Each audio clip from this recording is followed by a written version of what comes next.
اگر خوش رہنا چاہتے ہو تو نہ کسی سے امید رکھو اور نہ شکوہ کرو۔ ہم تکلیف کے جس مقام پر بھی ہوں، ہم سے آگے ضرور کچھ لوگ ہوتے ہیں، انہیں دیکھ کر ہمیں شکر کی لاٹھی تھام لینی چاہیے تاکہ راستہ سہولت سے کٹ سکے۔ کون کیا کرتا ہے، کیا کہتا ہے، کیا کھاتا ہے، کیا پیتا ہے، ان سب سے خود کو دور رکھو۔ اپنا جائزہ لو، خود سے ملاقات کرو اور خود کو اچھائی پر مائل کرو۔ اپنے اندر کی خالی جگہوں کو پر کرنا سیکھو۔ خود کو بھی کبھی محسوس کر لیا کرو۔ کچھ رونقیں صرف خود سے بھی ہوتی ہیں۔ جب ہم دوسروں میں کیڑے نکالنے کے مسلسل عمل میں ہوتے ہیں تو کہیں نہ کہیں ہوا میں سے ان کیڑوں کا پولن ہماری اپنی ذات پر بھی جھڑنے لگتا ہے۔ ہمارے اپنے گریبان میں سانپ اور بچھو لٹک رہے ہوتے ہیں اور ہمیں دوسروں کی مکھیاں اڑانے کی فکر لاحق ہوتی ہے۔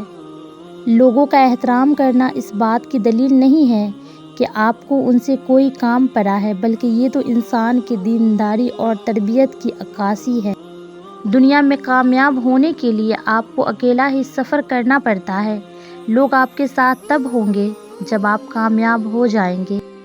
برے کو برا کہتے رہنے میں وقت ضائع نہ کریں۔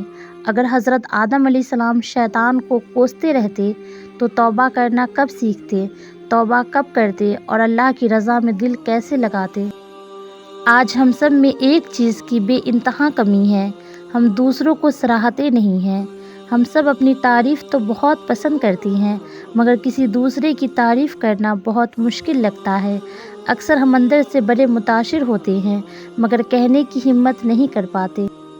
کبھی کبھی انسان کو اس کی بے وقوفی نہیں، اس کی ضرورت سے زیادہ چالاکی لے ڈوبتی ہے۔ 3 انسان 3 چیزوں سے محروم رہیں گے: غصے والا صحیح فیصلے سے، جھوٹا عزت سے اور جلد باز کامیابی سے۔ مسئلہ یہ نہیں ہے کہ ٹوپی پہنے بغیر نماز ہو جاتی ہے یا نہیں، اصل مسئلہ تو یہ ہے کہ دوسروں کو ٹوپی پہنا کر نماز ہوتی ہے یا نہیں۔